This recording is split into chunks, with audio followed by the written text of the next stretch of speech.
It happened at the dinner table, right in front of everyone. Mom walked over with a plate that looked like scraps from a garbage disposal and set it down in front of me with a loud clatter.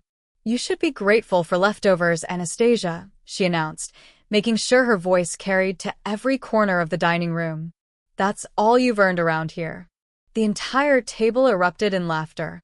Uncle Mark nearly choked on his wine. My cousin Dana giggled behind her napkin. Even Grandma Betty shook her head with that familiar, disappointed look. I sat there frozen, my face burning with shame, staring down at the pathetic pile of dark meat scraps and cold mashed potatoes that had been scraped from other people's plates. Not one person defended me.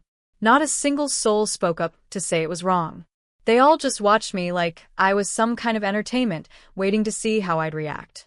My hands trembled as I picked up my fork, fighting back tears that threatened to spill over. I wanted to disappear into the floor. But I couldn't leave. Not yet. Because what they didn't know was that I had a secret that would change everything. The favoritism had always been crystal clear in our house, but tonight it felt like a spotlight shining directly on the difference between me and my golden child brother. David got the perfectly carved turkey breast, the crispy skin, the best stuffing from the center of the pan. His wine glass stayed full all evening while adults clinked glasses with him and praised his latest promotion. "David's doing so well at the law firm," Dad beamed, patting his shoulder. "Partner track before 30. We raised him right." I got the fatty bits of turkey that nobody wanted, and a glass of water with ice that had already melted. When I reached for the good cranberry sauce, Mom quickly moved it toward David's end of the table. "That's the expensive kind," she said pointedly. "The regular stuff is fine for you." David soaked up every compliment like a sponge, grinning as relatives praised his new apartment, his girlfriend, his car. Meanwhile, I might as well have been invisible. When someone asked about my job, Mom quickly changed the subject. When Aunt Joyce mentioned my recent college graduation, Dad just grunted and reached for more potatoes. The message was loud and clear.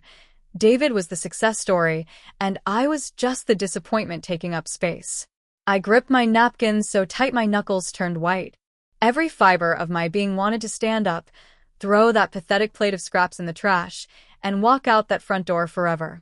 My legs actually tensed, ready to push back from the table and leave them all behind. The urge was so strong I could taste it. I imagined myself standing up dramatically, telling them exactly what I thought of their treatment, and storming out into the cold November night. Part of me wanted to see the shock on their faces when they realized I wasn't going to just sit there and take it anymore. But something held me back. Maybe it was years of conditioning, years of being told to know my place and stay quiet. Maybe it was the voice in my head that whispered I didn't deserve better anyway. Or maybe it was something else entirely. Maybe it was the knowledge that walking out now would waste the perfect opportunity that was coming. The timing wasn't right yet. If I left now, they'd just talk about how dramatic and ungrateful I was. They'd make me the villain of their story. So I swallowed my anger like bitter medicine and stayed put. I picked at those cold, unwanted scraps and let them think they'd won. Because the night was far from over. This wasn't the first time they'd humiliated me like this. Growing up, it felt like my parents had made David the sun and me the shadow. He got the new clothes while I wore hand-me-downs from cousins. He got driving lessons in Dad's good car while I had to figure out how to take the bus. When we both needed money for school activities, somehow there was always enough for David, but never enough for me. "Stop dreaming so big, Anastasia," Mom used to say when I talked about college or career plans. "Know your place. Not everyone can be special like your brother." I remembered my high school graduation dinner. Dad took David out for steak at his favorite restaurant to celebrate David finishing his sophomore year of college. I got a frozen pizza at home because graduation dinner wasn't in the budget. When I asked why David's lesser achievement got a fancy meal, Mom told me I was being ungrateful and selfish. The pattern was always the same. David was praised for breathing while I was criticized for existing. When he brought home B's, they celebrated. When I brought home A's, they found something wrong with the classes I'd chosen. Nothing I ever did was good enough, and nothing he ever did was wrong. Tonight felt like the ultimate example of that lifetime of treatment. As my relatives bragged about how amazing this Thanksgiving spread looked, I stared at the elaborate feast covering every inch of our dining room table. The golden turkey that had been carved so carefully, the homemade stuffing that smelled like heaven, the cranberry sauce that wasn't from a can, the pumpkin pie with real whipped cream instead of the fake stuff. Mom kept talking about how much everything cost, how she'd spared no expense to make this the perfect family gathering. Nothing but the best for our family, she declared, raising her wine glass. This meal cost more than some people spend on groceries in a month, but family is worth it. Everyone oohed and awed over the expensive spread. Uncle Mark complimented the wine selection. Cousin Dana took pictures of every dish for her social media. Grandma Betty nodded approvingly at the fine china and crystal glasses that only came out for special occasions. But as I listened to them all praise this magnificent feast, a bitter truth sat heavy in my stomach. A truth that made every bite of those cold scraps taste like ash in my mouth.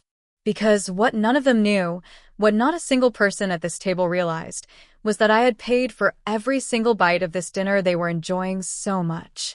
3 weeks ago, Mom had called me crying. The catering company had tried to run their card for the Thanksgiving order, and it bounced. They were going to cancel everything unless payment went through by the end of the day.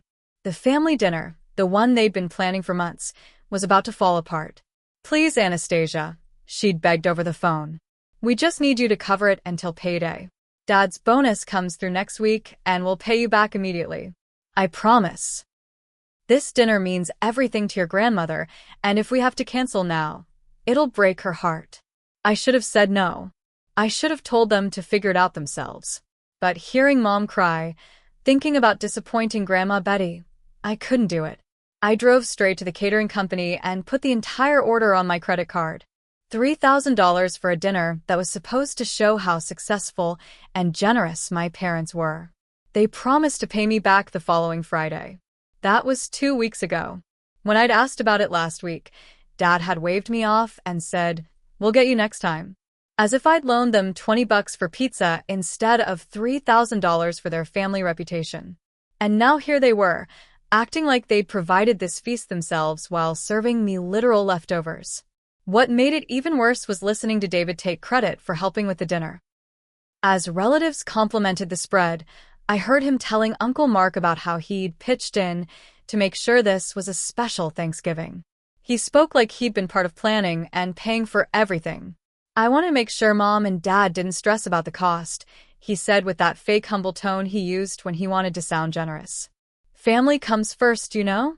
I told them not to worry about money, that we'd make sure everyone had an amazing meal. My jaw nearly hit the floor.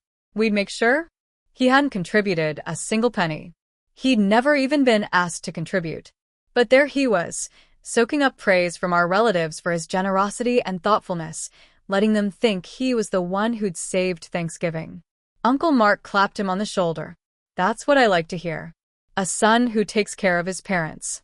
Your mom and dad raised you right, David." I wanted to scream. I wanted to stand up and tell everyone the truth about who really paid for their precious feast. But David just smiled and nodded, accepting the praise like it was his due. Like he'd earned it. Meanwhile, I sat there choking down scraps while he got credit for my sacrifice. As Mom made another joke about me being a guest in their house who should be grateful for whatever she gets, I gripped my fork so hard I thought it might bend in my hand. My heart pounded against my ribs like it was trying to escape my chest. The rage building inside me felt volcanic, like it might explode at any moment. Every laugh from the table felt like a slap. Every knowing look between my parents felt like a knife. I could feel my face burning red with humiliation and anger.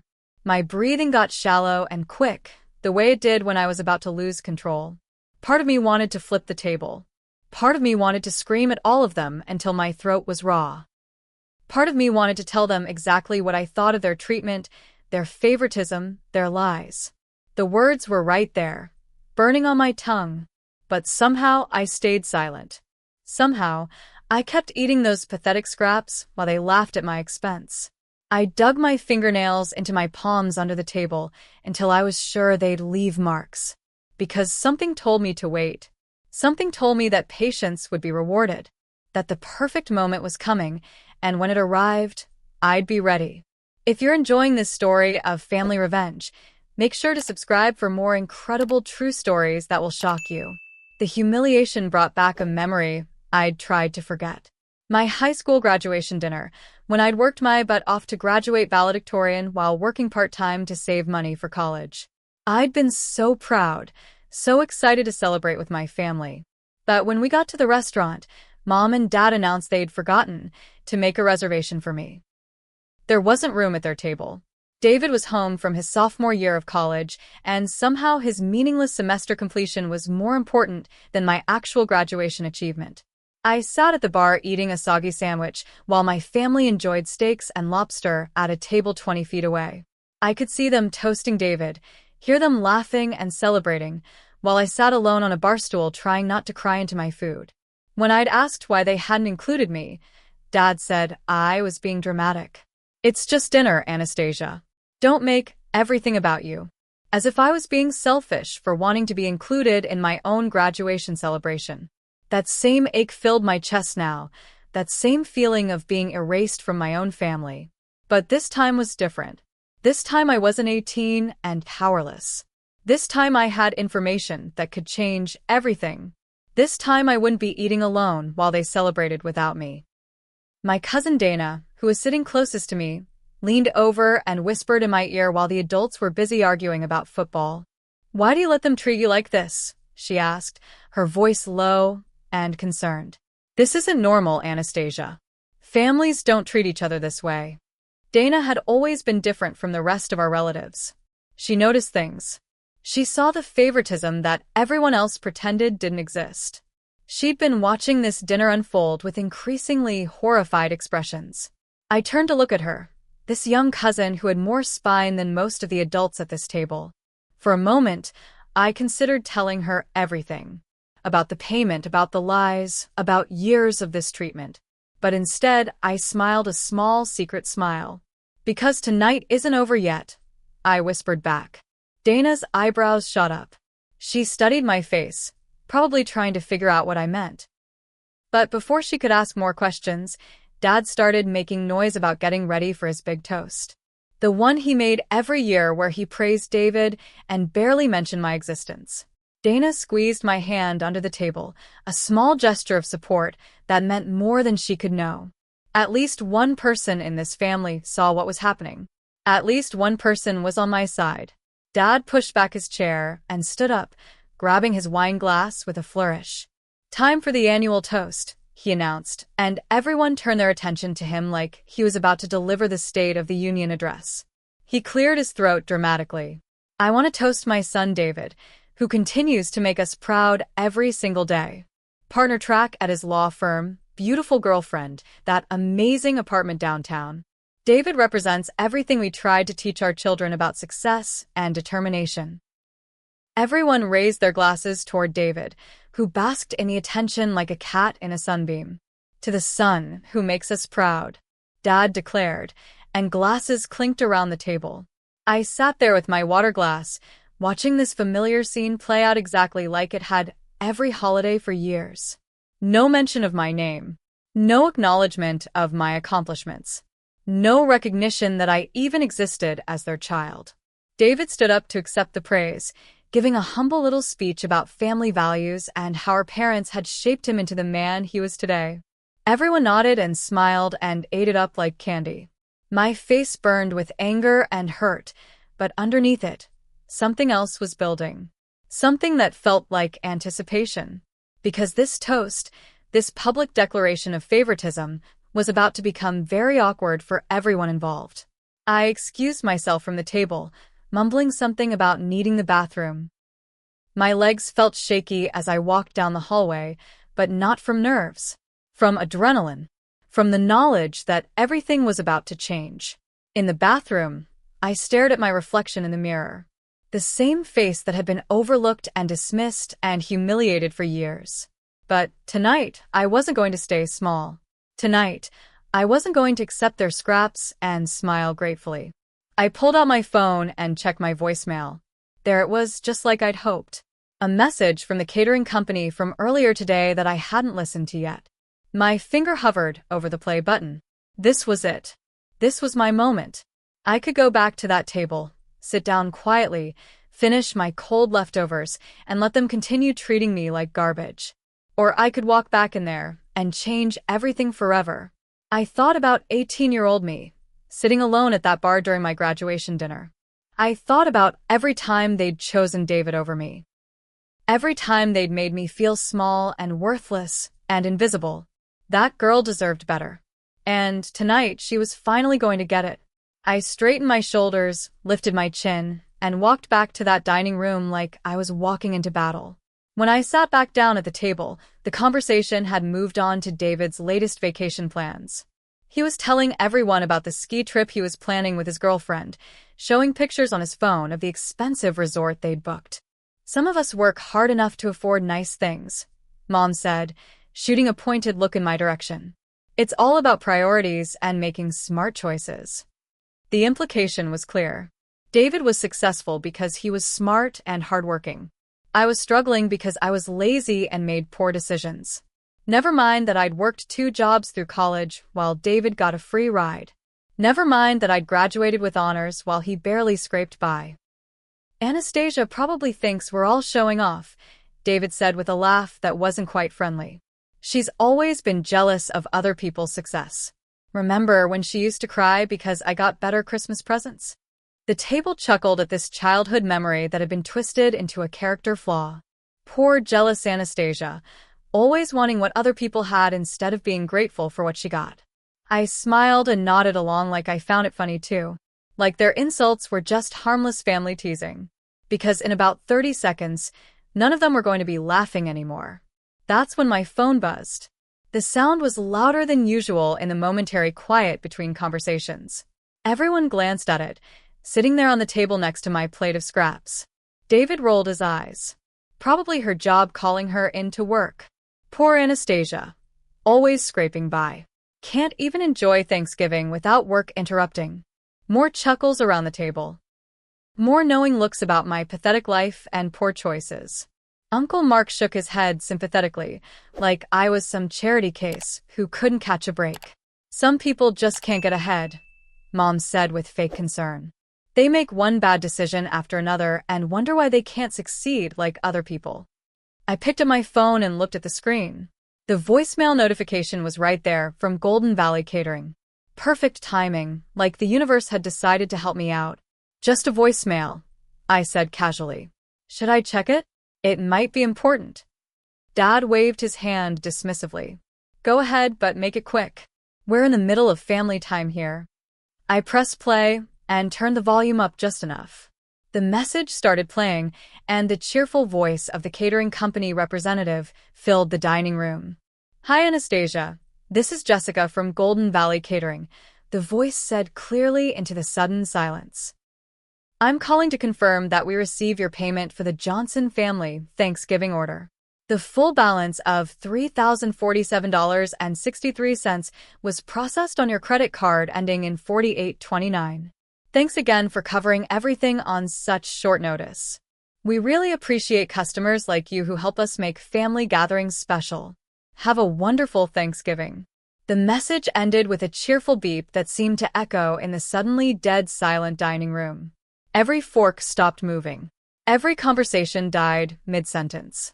Wine glasses froze halfway to lips. Even the background music from Dad's old stereo seemed to get quieter. I looked around the table at faces that had gone from smug superiority to shocked confusion in the space of 10 seconds. Dana's mouth was hanging open. Uncle Mark's eyebrows had disappeared into his hairline. Grandma Betty was blinking rapidly, like she was trying to process what she'd just heard. But the best reactions came from my immediate family. Mom's face had drained of all color. Dad's confident smile had melted into something that looked like panic. And David looked like someone had just punched him in the stomach. The silence stretched on, heavy with implications and questions and the sudden, uncomfortable weight of truth. The quiet was so complete, I could hear the grandfather clock ticking in the hallway. Nobody moved. Nobody spoke. They all just stared at me like I'd grown a second head, or started speaking a foreign language. Uncle Mark was the first to break. Did that mess? Yes. $3,000? Dana whispered, her voice barely audible. $3,047.63, I corrected, my voice steady and clear. Plus tax and delivery fees. Mom's wine glass slipped from her fingers, but she caught it just before it hit the table. Red wine sloshed over the rim and stained the white tablecloth, a spreading crimson mark that nobody seemed to notice. Dad's mouth opened and closed several times, but no sound came out. David had gone completely rigid in his chair, staring at me like I was a ghost that had suddenly materialized at the dinner table. Grandma Betty leaned forward in her chair. Anastasia, dear, what exactly is going on here? The question hung in the air like smoke. Everyone was looking at me now, waiting for an explanation, waiting for me to make sense of what they'd just heard, waiting for me to either confirm their worst fears or somehow make this all go away. But I wasn't going to make anything go away. Not anymore. Dad was the first to try damage control. He cleared his throat and attempted his most authoritative voice, the one he used when he wanted to shut down conversations he didn't like. Well, of course we gave her the money for it, he said, waving his hand dismissively. Anastasia just handled the payment for us as a favor. We reimbursed her immediately. I looked directly at him, my voice calm and clear. No, you didn't. The simple contradiction hit the table like a small bomb. Dad's confident expression faltered. What do you mean, no? Of course we did. Don't be ridiculous, Anastasia. I mean no, Dad. You didn't give me any money. You didn't reimburse me. You called me 3 weeks ago because your card bounced, and I paid for this entire dinner myself. You promised to pay me back by last Friday. That was a week ago. When I asked about it, you said, we'll get you next time, like I'd loaned you pocket change. Mom jumped in, her voice getting higher and more defensive. That's not how it happened at all. We discussed this as a family expense. Anastasia offered to help coordinate the payment. I have the receipt, I said simply. I have the voicemail from 3 weeks ago where you were crying because the caterer was going to cancel. I have the text messages where you promised to pay me back. Would you like me to share those too? The color drained from Mom's face completely. David slammed his hand on the table so hard the silverware jumped. His face had gone from pale shock to bright red anger in the span of 30 seconds. Why didn't you tell anyone? He demanded, his voice louder than it needed to be. Why are you trying to embarrass us in front of the whole family? What's wrong with you? I turned to look at my brother, this golden child who had spent the entire evening accepting praise for generosity he'd never shown and accomplishments he'd never earned. I'm not trying to embarrass anyone, I said calmly. You embarrassed yourselves. That's not fair. David shot back. You can't just spring this on us like some kind of gotcha moment. If you wanted credit for paying, you should have said something earlier. Dana spoke up from beside me, her young voice cutting through David's bluster. She shouldn't have to ask for credit for paying for her own family's dinner. And she definitely shouldn't have to eat scraps after buying everyone else's feast. David whirled on Dana. Stay out of this. You don't understand what's happening here. But Uncle Mark was nodding slowly, pieces clicking into place in his mind. So, when you were telling me earlier about how you pitched in to make sure your parents didn't stress about the cost. David's mouth opened and closed. He looked around the table for support, but found only uncomfortable stares and dawning realization. For the first time in my entire life, relatives started taking my side. It was like watching dominoes fall, one after another, as the truth sank in around the table. Anastasia, you've been treated unfairly for years, Aunt Joyce said, her voice firm with conviction. I've watched it happen at every family gathering. The favoritism has always been obvious. Uncle Mark nodded grimly. I always wondered why Anastasia seemed so quiet at family events. Now I understand. Dana stood up from her chair, her face flushed with righteous anger. This is horrible. She paid for everyone's dinner, and you gave her leftovers and told her to be grateful? That's not how families treat each other. Even Grandma Betty, who usually stayed out of family drama, shook her head disapprovingly. I raised my children better than this. This is not how we behave. One by one, family members who had spent years watching my parents' favoritism in uncomfortable silence finally found their voices. Heads nodded around the table. Voices murmured agreement. For the first time in my life, I wasn't standing alone against my parents' narrative. David looked around desperately for allies, but found none. Mom and Dad sat frozen, probably realizing that their carefully constructed family image was crumbling in real time. The tide had turned completely. The family was seeing them clearly for the first time, and they didn't like what they saw. That's when Mom's careful mask finally slipped completely.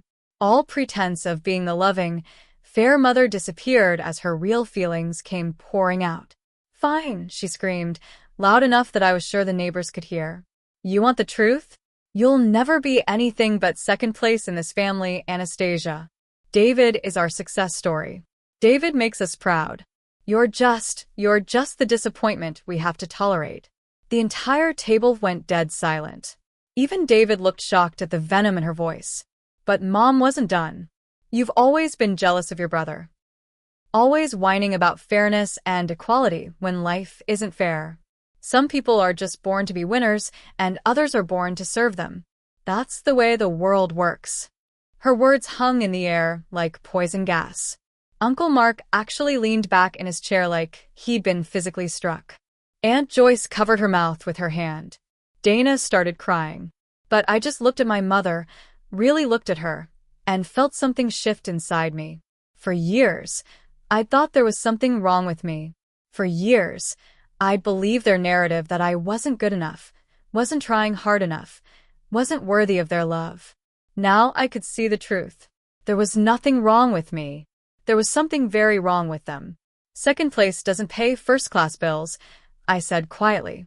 I stood up from my chair slowly, carefully folding my napkin and placing it beside my plate of cold scraps. The movement felt ceremonial, like I was closing a chapter of my life forever. Dana stood up with me immediately, her chair scraping against the floor. Then Aunt Joyce rose, her face set with determination. Uncle Mark followed, shaking his head in disgust. One by one, other relatives pushed back from the table. "Where are you going?" Mom demanded, panic creeping into her voice as she watched her perfect Thanksgiving dinner dissolve before her eyes. "I'm leaving," I said simply. "And apparently so is everyone else."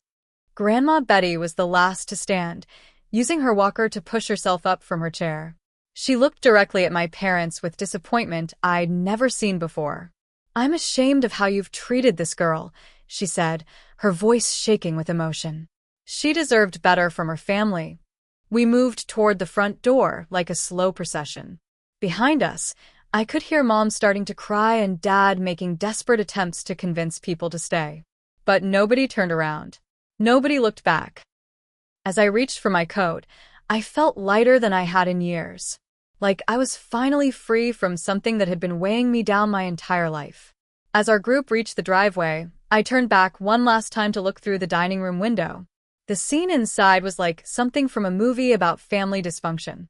My parents and David sat at that massive table surrounded by enough food for 20 people, but with only 3 of them left to eat it.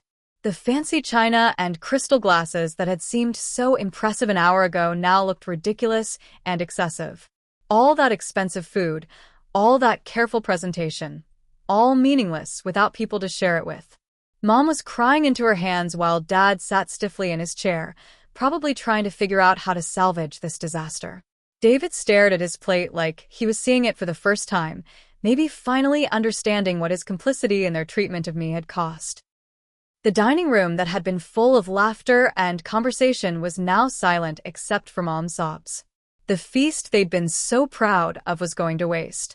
The family gathering they'd orchestrated to show off their success had become a monument to their failure. Dana tugged on my sleeve. "Are you okay?" she asked, her young face full of concern. I realized I was smiling. Not a bitter smile or a vindictive smile, but a genuine smile of relief and freedom. "Yeah," I said, surprised by how true it was. "I'm okay."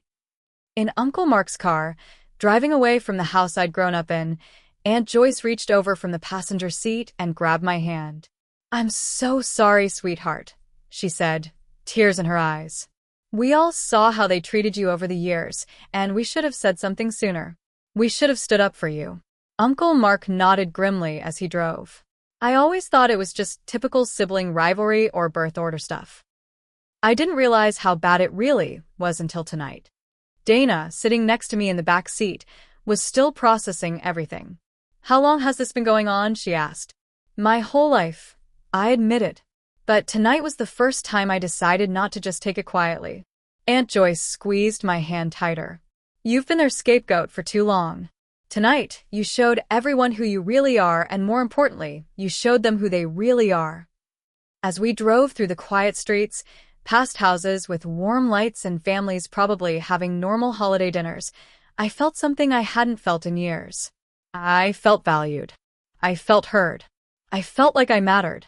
For the first time in my life, I wasn't the problem. They were. And everyone could see it now. My phone started buzzing with messages about an hour after we'd left. The first one was from Mom, and it was exactly what I expected. "You ruined Thanksgiving," the text read. "The whole family is upset because of your drama. I hope you're happy with yourself." I showed the message to Aunt Joyce, who snorted with disgust. "Unbelievable. Even now, she's making you the villain." More messages followed. Dad demanding I fix the situation and come back to apologize. David calling me selfish and dramatic. Even a few texts from relatives who hadn't been there, apparently getting my parents' version of events. But mixed in with the angry family messages were others. Dana sending heart emojis and telling me she was proud of me. Uncle Mark saying he and Aunt Joyce wanted to take me out for a proper dinner the next day. Even Grandma Betty, who barely knew how to text, managed to send, "Love you, dear. You did right." I turned my phone off and sat in Aunt Joyce's guest room, looking out at the stars. For the first time in years, I wasn't responding to my family's demands immediately. I wasn't rushing to smooth things over or make everyone else comfortable. I didn't reply to any of the angry messages. I didn't feel like I needed to defend myself anymore. The truth was out now, and that was enough. I didn't need their approval anymore. I didn't need their validation or their love or their acceptance. What I needed was exactly what I'd found tonight. People who saw my worth, respected my boundaries, and treated me like I mattered. And now they'd never look at me the same way again. Because I'd never be the same again. The scared little girl who used to cry over their rejection was gone. In her place was a woman who knew her value and wouldn't accept anything less. If this story opened your eyes about toxic family dramas and standing up for yourself, make sure to subscribe and hit that notification bell. Your support means everything, and there are so many more incredible true stories of people finding their strength and breaking free from toxic situations. Thank you for watching, and remember, you're worth more than anyone's leftovers.